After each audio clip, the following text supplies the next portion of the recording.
Welcome to the Payday with Rayray podcast, hosted by yours truly, Rachel Bell. I'm here to make your life easier as an entrepreneur and teach you everything I've learned about building multiple seven-figure online businesses. And on this podcast, I'll be giving you my best advice, trainings, and mindset shifts so you can grow your business and, most importantly, make every day your payday. Welcome back to Payday with Rayray. Hello, Payday Baybays. What's up? How are you? It's Friday, which means we're about to get down and dirty with the business. So in today's episode, we are talking about niching. Of course, this is one of the most highly requested topics I get because this is ultimately what's going to stop you or start you from growing an online business that actually thrives and is super profitable. And that's just one of the roadblocks, and it feels like smashing your head against a wall when you can't figure out what your niche is and you don't know how to describe what it is you do for people in a very concise way and who you should be telling in order to see if you can help them, right? It's kind of like this age-old rule, right? And I came up with this and it's really clever. And I just wanted to share my philosophy with you that it's very, very difficult to get paid for what you do when you don't know how to describe what you do. And that's why niching is so fucking important for anyone who wants to sell a service or a product or anything. You have to know who it's for, how to describe it, and how to describe it not only just in the most simple way, but also in the most compelling and accurate way so that someone can be like, oh shit, I need you. So this is going to be an amazing episode, and I'm really, really excited to dive in and give you some of my most defined and refined processes and frameworks for finding your niche. But I want to open up by just saying that if you struggle with finding your niche and you struggle with your ideal client avatar and just figuring out who you want to be talking to and who's going to be the best fit for you to scale your business and to really focus on, and you're kind of scared to make that first move because you don't know if you're going to make the right choice or the wrong choice, I just want to start off by taking a deep breath with you and let you know that you're not alone. You're not alone. This is the scariest and most frustrating part of business for online entrepreneurs who are just getting started. And if you feel like this is just so torturing and difficult for you, I just want you to know I totally understand. And you're right. It is kind of the most difficult part about figuring out where you want to go with your business because it's you making a decision that alters and affects everything else in your business. It affects how you show up, how you create content, who you create content for. It affects who you start conversations with, who you do sales calls with. It affects absolutely everything in your business. So this is quite literally the most important decision you can make when it comes to starting your online business. And especially if you're a coach or consultant, this is going to be the make or break factor.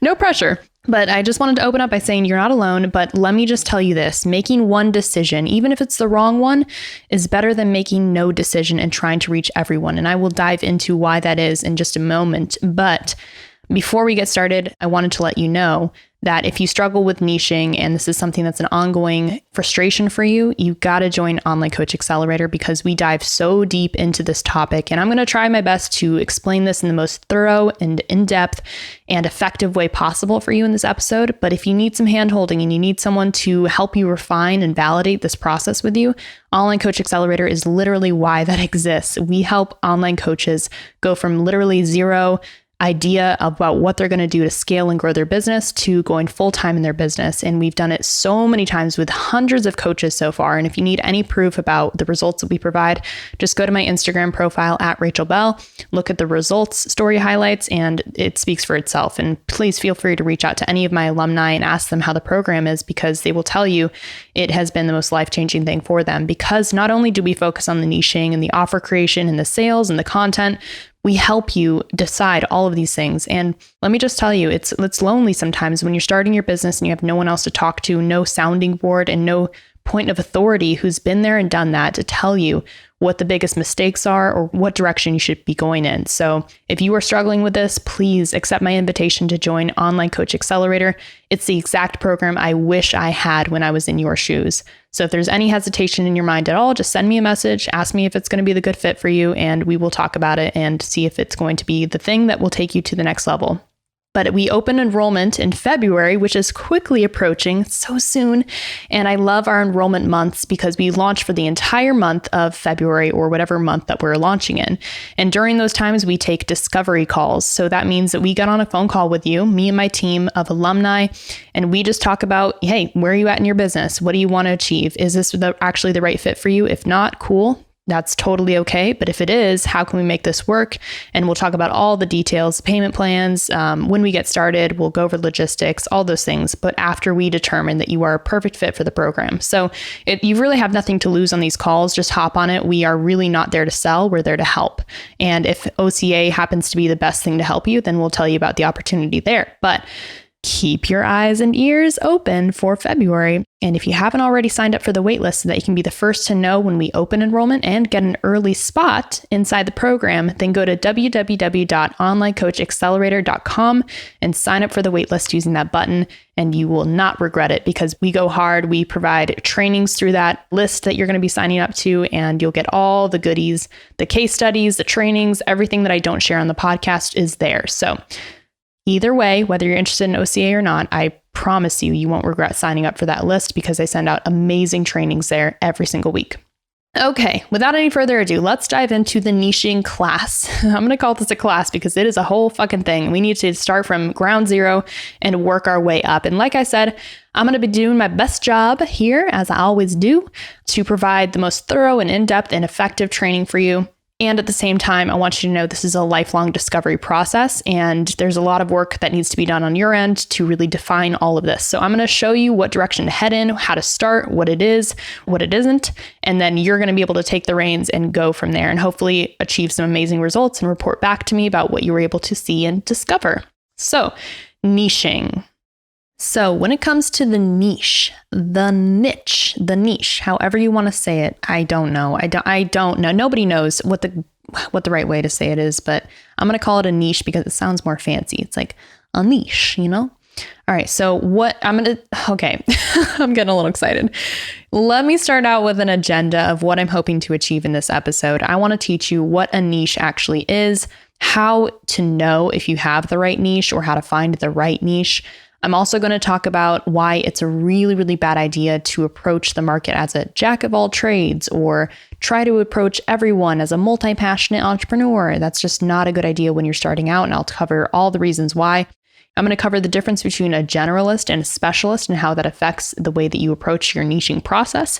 And finally, how to conduct effective market research. So I've got a lot of ground to cover in this episode, and I hope and pray to God that you don't have to go through all of the trial and error that I had to go through in the beginning of my journey to figure out all of these things. I'm going to make it as simple as possible. So let's start out by talking about what is a niche. Let's define it so that we're all on the same page.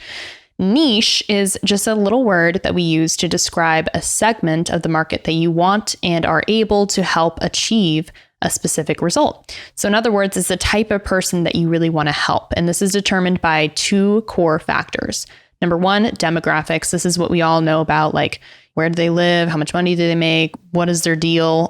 Are they a blonde white woman who's 40, who has 2 kids from San Diego? Or is she in New Hampshire? Is she in Europe? Like, what are her demographics on a paper? Like, what does she really look like? And what is her lifestyle like? Or his lifestyle like, of course. And then we have the other core component, which is psychographics. And this is not something that you normally see in an Instagram bio or you can locate using Facebook ad audience filters. These are the way that people think. This is the way that it's like what they believe, what their fears are, what their goals are. What do they think when they're up late at night thinking about their life? What are their psychographics? Like, what are their values? All the things that are invisible to the human eye when you first see someone or when you first get to know them. So niching is so important because obviously it allows you to become an in-demand authority 10 times faster because you are able to establish top-of-mind awareness with that market, which means you're the go-to person for them. And if I were to say, I'm a business coach, well, what kind of business coach are you? Do you help restaurant owners? Do you help online coaches? Do you help network marketing company like people? Like, what type of business coach are you? If you're just saying, I'm a business coach or I'm a branding coach, you're only saying like 10% of what you need to say in order to get someone to feel magnetized to you. Because let's be honest, being a business coach for restaurant owners is much different than being a business coach for online coaches or consultants or whatever else you have in your array of opportunities at your fingertips.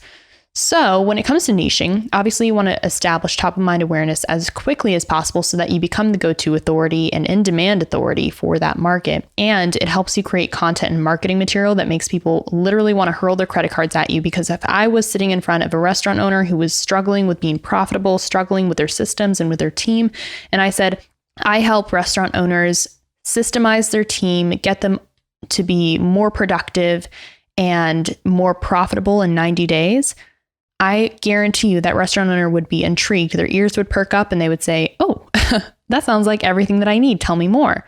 And if you're struggling to really find the right resonance with people and you're not really getting that response from the people that you're talking to or the content that you're creating, it's probably because you're not as connected to your niche as you could be, because you're trying to attract too many types of people and you're not being specific enough. Now, there is such a thing as being too specific, and I'll try to get into that a little bit later. But for now, most of you are having the problem with not being specific enough. I'd rather you niche too hardcore down to a specific market than like try to be the jack of all trades.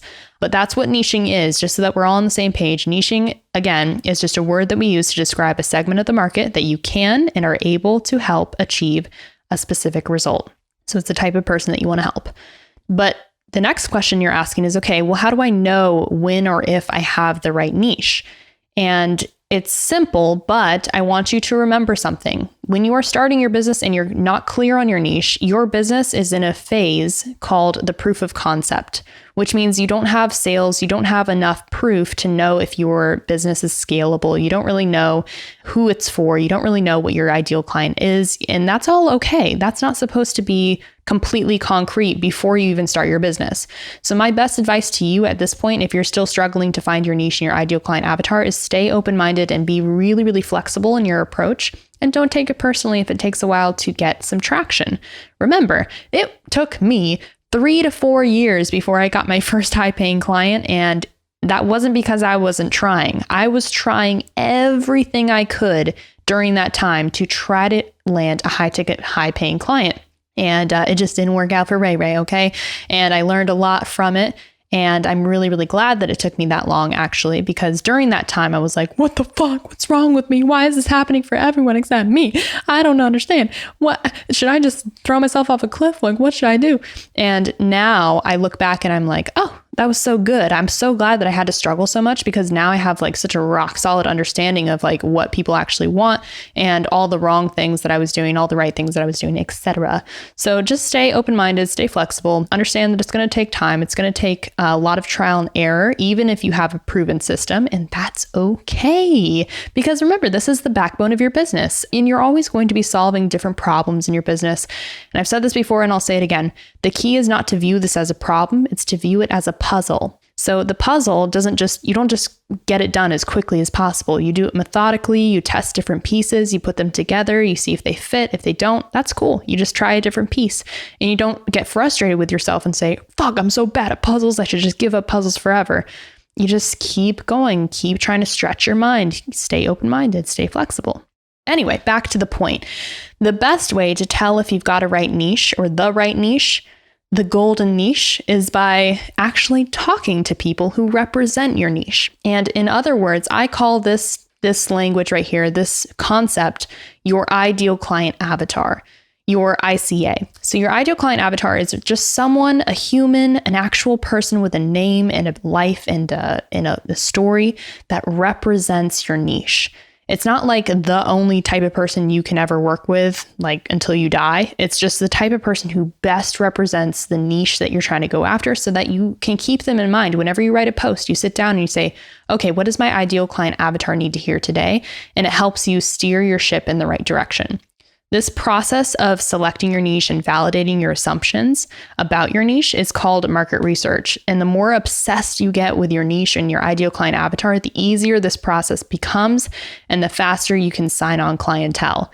So really the key to discovering your niche and diving into it in a really, really effective way is to become so fucking obsessed with them, like a fangirl. Like you're trying to like find them in every corner of the internet you can and get to know them and start relationships with them. So before we dive into the next piece of this on how to discover this and how to get amongst it with market research, I want to first address something that I've seen in the online world that is really holding a lot of coaches and consultants back from making it big and signing on their first clients and signing on clients consistently. And it's this phrase that you want to be a jack of all trades, or you want to help, quote unquote, everybody. And that is such a pure and sweet intention. And I'm totally with you. I want to help everybody too. But when it comes to your niche, you have to be more specific in order to get that top of mind awareness and actually sign on someone who can trust you to get a specific result with them. Because like I said, if I just said, I'm a business coach, that's cool, Rachel, but like, who do you actually help and what do you help them achieve, right? That's the only way in a very short time, like 3 to 5 seconds, right? That's all that you have from people with attention spans. How are you going to capture their attention quickest and get their trust as fast as possible so that they can continue to listen to you, consume your content, and form a relationship with you? So I want to address this whole thing about being a jack of all trades, or there's this new phrase surfacing called multi-passionate entrepreneurs. And bitch, I'm multi-passionate as fuck too, but that doesn't mean it has a place in my business, okay? I just got to be real with you. I mean, these multi-passionate business coaches or whatever, I just have a problem with it because you have to decide on a niche. You're really not serving the world on the biggest level, and you're not going to be able to scale your business to the point in which you actually have freedom and your clients have freedom and everyone's succeeding if you don't start off with a niche to, really get focused on and master. And then you can expand out from there. But starting there is a recipe for disaster. I'm speaking from experience, okay?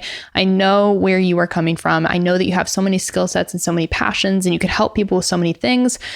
But remember, every journey starts with a single step. So it's okay to start with just one piece of your skill set, one piece of your, passion, and then expand as you grow. So have you ever said to yourself, I'm a jack of all trades? If you have, I got something for you. I know that it's really tempting to tell yourself that you're really multifaceted or you're too multifaceted or multi-skilled to pick one niche or offer. But being a jack of all trades or quote unquote a generalist will hurt you in the long run, and here's why. Just to give you some background, I struggled with this for years, like I mentioned, and it manifested in so many ways, namely shiny object syndrome. This is when I was constantly switching and blending ideas and I was not being committed to a specific niche. Therefore, it was causing a lot of confusion and ultimately a lack of trust in the market of people who were watching me switch from idea to idea to idea. And that was because I wasn't focused on helping a specific type of person. And at its core, this narrative of having too many options or passions is really an excuse to not take messy, hardcore action. And in order to remedy this, I came up with the concept called the specialist advantage, and it basically encourages you to commit to one idea. So let me dive into the difference between generalists and specialists so you have a better understanding of what each has to offer and why you should go the specialist route for specific reasons. So let me ask you this. Let's do a thought experiment real quick. If you had a really, really bad car accident, knock on wood, like I really hope that never happens to any of you guys, but let's just say that it did, and you needed to have reconstructive facial surgery because it was really bad, it fucked you up. And I want to ask you, who would you trust to be your doctor? Okay, out of these two options, who would you trust to be your doctor for this reconstructive facial surgery? Would you trust option A, who is a doctor who does all types of procedures, Botox, fillers, rhinoplasties, I think that's how you say it, breast augmentations, facial reconstruction, butt implants, facelifts on all types of people for super cheap? Or would you go with option B, a doctor who is known for specializing only for facial reconstruction after bad car accidents? He's a little bit more pricey, but his reputation is absolutely sparkling clean and spotless, and all of his clients rave about him and how they help them with this specific problem, and he spends all day, every day doing the exact same type of surgery. So he's put in way more hours into this one type of surgery than option A. Which one would you go with if you had the investment, the money available, or you had to stretch yourself to create the money available to go with each of these options, who would you trust to be your doctor? If you're like most people, you choose option B. And the reason why is because specialization demonstrates real experience and expertise. When someone specializes in a specific topic or a niche, you can trust that they are focused on you. This is a reason why, like, the most high-paid people on earth, consultants, coaches, celebrities, whatever, are specialists. And companies that are examples of this, who specialize and conquer, are companies like Tesla, for example. Like, not everyone wants a Tesla. Not everyone cares about what Tesla cares about. Not everyone really understands the Tesla manifesto of really, really luxurious cars who are better for the environment, et cetera, et cetera. That's because the company decided to specialize to a specific type of person who has, number one, the financial resources to spend on a car like that, but number two, has the acuity to care about the things that Tesla cares about. Same with Whole Foods. If you've ever been to Whole Foods, it's because you're a specific type of person and you feel like Whole Foods has what you want, and you trust Whole Foods because they are niched down to the health market. They only care about carrying healthy foods. They're not there to sell Cheetos or Cheeto Puffs, even though they could probably make more money doing that.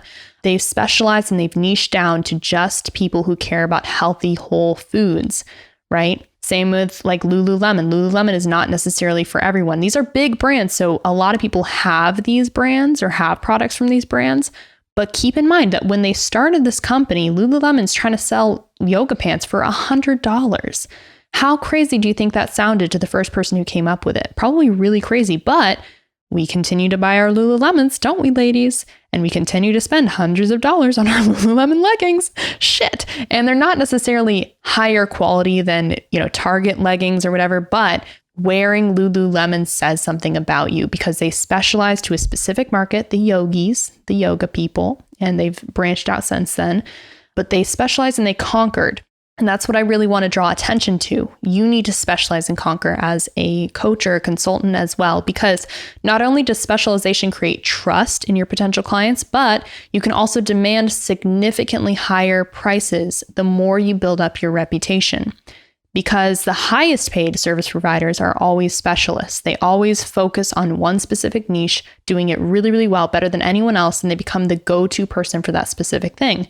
So if you want to create an offer that basically sells itself, this is the key: to specialize, to niche down, and to really focus on this.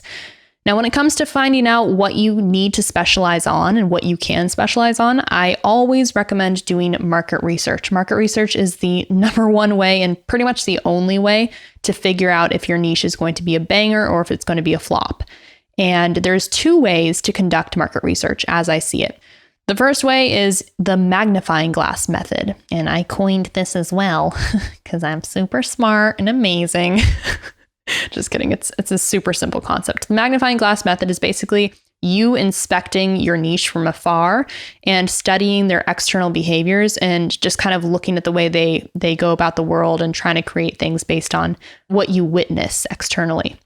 And then there's another method that you can use. And this method's pretty cool. And I like to call this second method the Immersion Leadership Method, where you literally immerse yourself within their communities and within their world, and you get obsessed with the niche, and you actively create relationships with the niche by answering questions and helping and supporting and solving their problems more than anyone else, and you get to know them better than they know themselves. So let me ask you this: what's the best way to truly know someone?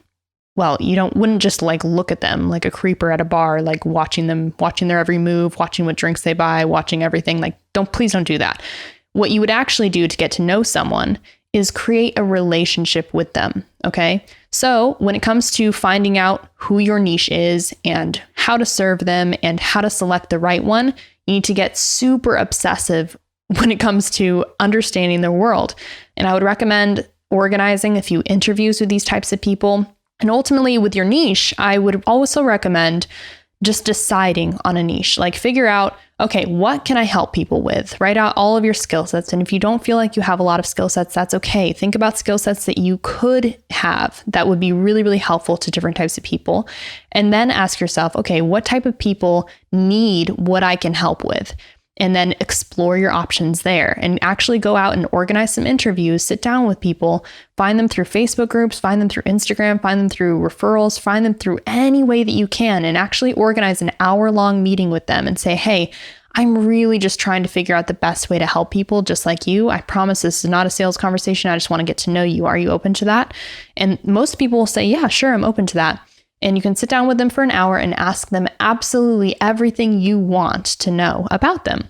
Like, where were you born? Like, what was your upbringing like? Like, what would make you feel compelled to invest in something like this? What would someone need to say? What would someone need to promise you in order for you to take this seriously and invest in something like this?